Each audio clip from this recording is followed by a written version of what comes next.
So,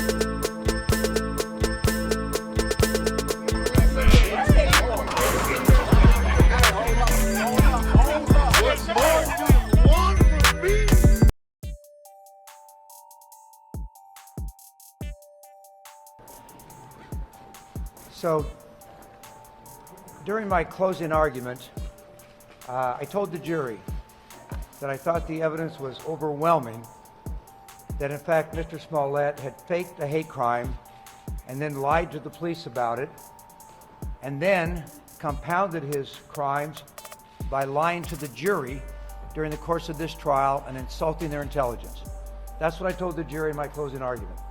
With the resounding verdict we just received from this jury after one day of deliberations, in which they found Mr. Smollet guilty of virtually all charges of doing exactly what we said he did, of reporting a fake crime to the Chicago Police Department as a real crime.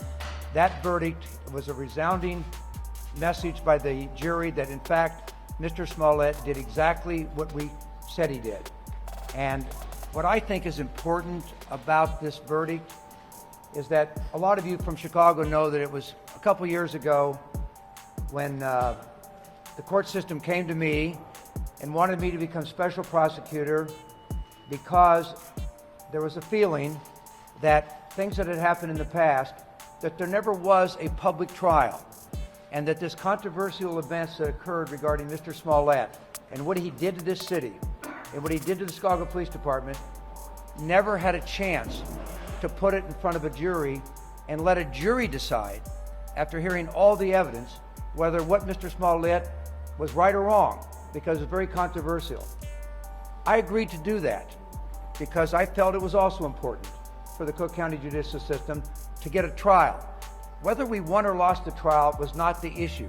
What was the issue is that what Mr. Smollet had done in this city should be aired in front of a public trial where all the evidence comes out, all the talk on social media may or may not be true, but the true facts, I thought, needed to come out, and we did it.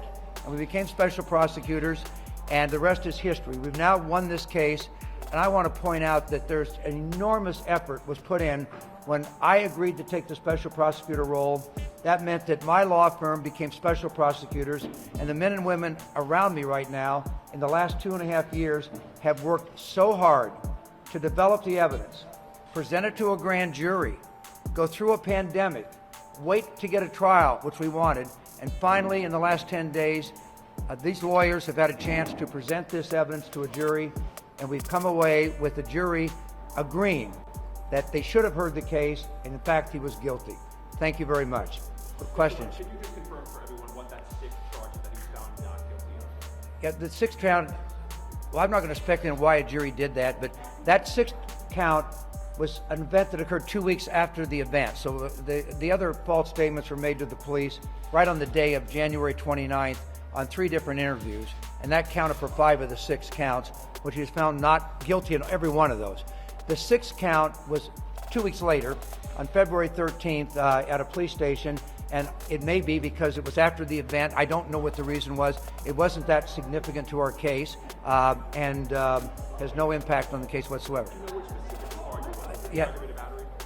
It was, yeah, so the answer is yes, you're right. It was the aggravated battery, which means that there has to be a mask, and we charged that because the police officer testified that that's when Smollet told the police officer he was a mask.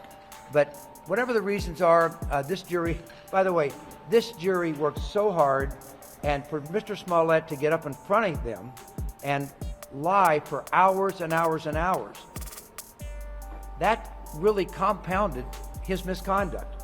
And quite frankly, when I saw that happen in the courtroom, at least for me, as a trial lawyer that spent my life in the courtroom, we don't expect defendants to do that. Defendants have a right to go to trial. Defendants have a right to argue that their case has not been proven beyond a reasonable doubt.